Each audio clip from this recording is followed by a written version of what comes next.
Welcome class 10th. How are you? Hope you are fine. Today we are starting new chapter Time and Labor Saving Devices. समय व श्रम बचाने वाले उपकरण। समय और श्रम बचाने वाले उपकरणों से क्या आशय है? इन उपकरणों का अभिप्राय उन छोटी बड़ी मशीनों या यंत्रों से है जिसके प्रयोग से मानव के समय और श्रम की बचत होने के साथ साथ उनकी कार्यक्षमता में वृद्धि होती है। अर्थात कार्य कम समय में हो जाता है, कम मेहनत करनी पड़ती है और मानव की कार्यक्षमता बढ़ जाती है। ये यंत्र आधुनिक वैज्ञानिक एवं तकनीकी विकास की देन है। आज प्रत्येक व्यापारिक कार्यालय में समय और श्रम बचाने वाले अनेकों छोटे व बड़े उपकरणों का प्रयोग किया जाता है, जिससे कार्यालय की कार्यक्षमता और कुशलता बढ़ जाती है। समय और श्रम बचाने वाले उपकरणों के लाभ या महत्व। कार्यालयों में प्रतिदिन नए नए उपकरणों का प्रयोग बढ़ता जा रहा है। रोज नई टेक्नोलॉजी के साथ कोई नया उपकरण बाजार में उपलब्ध होता है। यंत्रों के प्रयोग में असाधारण वृद्धि का प्रमुख कारण इससे मिलने वाले अनेकों लाभ हैं, जिसमें पहला तो समय और श्रम की बचत ही है। हमें मालूम है समय ही धन है और व्यस्त व्यवसायों के पास तो केवल प्रतिस्पर्धा में बने रहने के लिए ही अपने काम को समय पर पूर्ण करना जरूरी होता है। इसलिए प्रत्येक व्यवसायी अपने व्यवसाय पर नियंत्रण रखने हेतु कदम कदम पर समय और श्रम की बचत करना चाहता है और वह छोटे बड़े यंत्रों का प्रयोग करके अपने समय और श्रम की बचत करता है और कार्यालय की कार्यक्षमता में भी वृद्धि करता है। कार्य में सुगमता। समय और श्रम बचाने वाले यंत्रों की सहायता से व्यापारिक कार्यालय के जटिल से जटिल कार्यों को भी सरलता और शीघ्रता से संपन्न किया जा सकता है। नेक्स्ट है कार्य में स्वच्छता, सुंदरता व एकरूपता।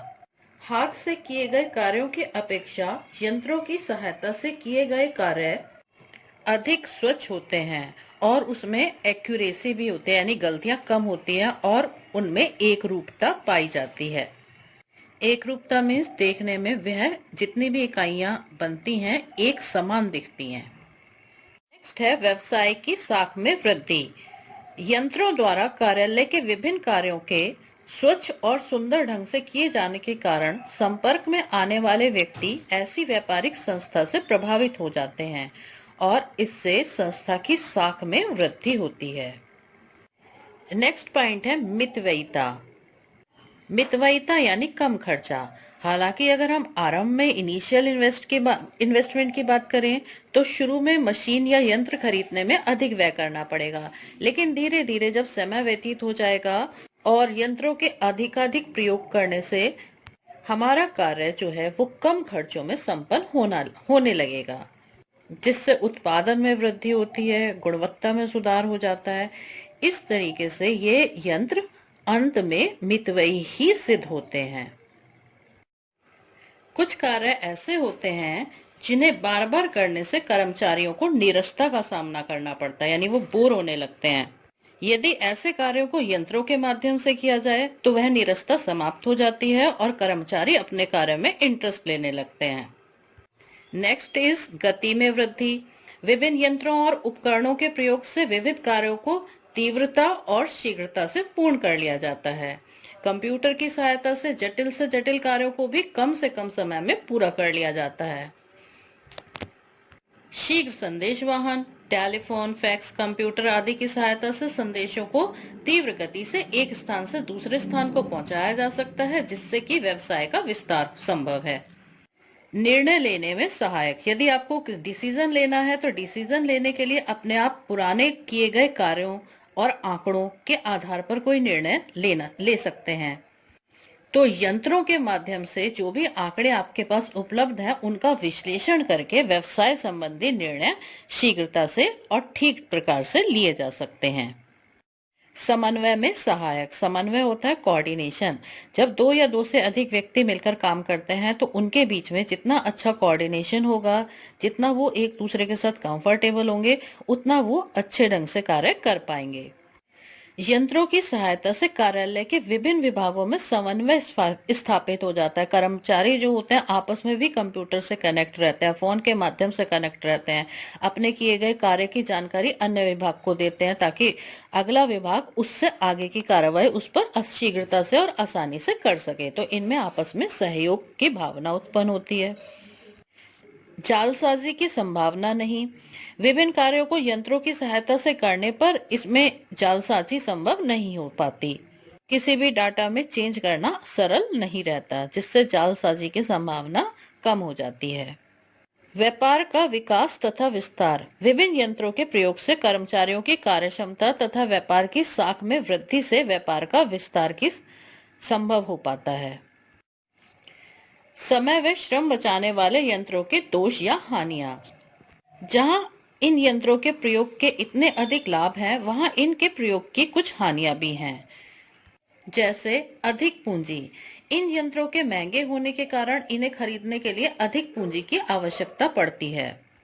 इन यंत्रों की सुरक्षा हेतु विशेष व्यवस्था करनी पड़ती है। साथ ही इनके खराब हो जाने पर इनकी मरम्मत पर भी पर्याप्त धनराशि व्यय करनी पड़ती है। छोटे व्यवसायिक कार्यालयों के लिए अनुपयुक्त। छोटे व्यवसायिक कार्यालयों ऐसे यंत्रों के वित्तीय भार को वहन करने में असमर्थ होते हैं, अर्थात महंगे होने के कारण वो उन्हें अफोर्ड नहीं कर पाते। आदी हो जाना। श्रमिक ऐसे यंत्रों के प्रयोग के आदी हो जाते हैं, जिससे उनकी आत्मनिर्भरता घट जाती है। छटनी का भय। इन यंत्रों के अधिकाधिक प्रयोग से कर्मचारियों को छटनी का भय रहता है। छटनी मीन्स अगर कोई व्यक्ति हमारे पास एक्सेस हो जाए कार्य करने के लिए, मशीनों के कारण अगर कर्मचारी अधिक हो गए और कार्य जो है मशीनों के माध्यम से हो रहा है, तो कर्मचारियों को हटा दिया जाता है, उनकी छटनी कर दी जाती है। श्रम संघों द्वारा विरोध। श्रमिकों की बेकारी के भय से श्रम संघ यानी जो लेबर की यूनियंस बनी है, उनके द्वारा विरोध किया जाता है। इससे हड़ताल और तालाबंदी को बढ़ावा मिलता है, जिससे समाज को औद्योगिक अशांति का सामना करना पड़ सकता है। अप्रचलन का भय। आधुनिक वैज्ञानिक युग में प्रतिदिन नए नए आविष्कार होते रहते हैं। इनके परिणाम स्वरूप उत्तम और अच्छी कोटि के नए नए यंत्र बाजार में आते रहते हैं, जिससे किसी कार्यालय में पहले से खरीदे गए यंत्र व उपकरणों के अप्रचलन होने का भय बना रहता है। अप्रचलन मीन्स आउटडेटेड, क्योंकि जब नई टेक्नोलॉजी के उपकरण आ जाएंगे तो पुराने उपकरण उतना अच्छा कार्य नहीं कर पाएंगे जितना कि नई टेक्नोलॉजी के नए उपकरणों द्वारा किया जा रहा है। यंत्रों के प्रयोग से पूर्व ध्यान देने योग्य बातें। किसी भी व्यावसायिक कार्यालय को समय व श्रम बचाने वाले विभिन्न यंत्रों के प्रयोग संबंधी निर्णय लेते समय निम्न बातों को ध्यान में रखना चाहिए। 1. वित्तीय क्षमता। प्रत्येक व्यावसायिक कार्यालय की वित्तीय क्षमता भिन्न भिन्न होती है, अतः किसी यंत्र संबंधी प्रयोग योजना बनाने से पूर्व व्यवसाय की आर्थिक क्षमता को अवश्य ध्यान में रखना चाहिए। मीन्स यंत्र खरीदने के लिए संस्था के पास अगर पर्याप्त धन नहीं है तो उसे वह यंत्र नहीं खरीदना चाहिए। व्यवसाय का आकार। आकार की दृष्टि से व्यावसायिक कार्यालयों को 3 वर्गों में विभक्त किया जा सकता है, छोटा, मध्यम और बड़ा।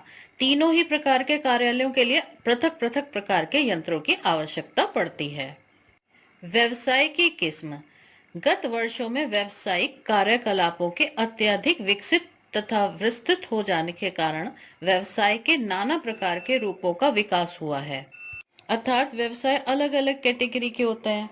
तो अब जब व्यवसाय अलग अलग प्रकार के हैं तो हर एक व्यवसाय को हर प्रकार के यंत्र की तो आवश्यकता पड़ती नहीं, तो जिस प्रकार का व्यवसाय है उस प्रकार के व्यवसाय के लिए उसी के अनुरूप यंत्रों की आवश्यकता पड़ती है। लास्ट है यंत्रों के प्रयोग के उद्देश्य। किसी व्यावसायिक कार्यालय को यंत्र तभी खरीदना चाहिए जब उसके प्रयोग से कार्यालयों के उद्देश्यों की भलीभांति पूर्ति होती हो। समय तथा श्रम बचाने वाले यंत्र। जैसे जैसे व्यवसाय का विकास और विस्तार होता गया है, वैसे वैसे नए नए आविष्कार होते गए हैं, जिस कारण समय व श्रम बचाने वाले यंत्रों की संख्या में निरंतर वृद्धि होती गई है। एक आधुनिक व्यावसायिक कार्यालय में मुख्यतः समय व श्रम बचाने वाले निम्न यंत्रों का प्रयोग किया जाता है। आप अपने स्क्रीन पर बहुत सारे यंत्र लिखे हुए देख रहे हैं। इन सभी यंत्रों को हम आगे आने वाले वीडियोस में समझेंगे।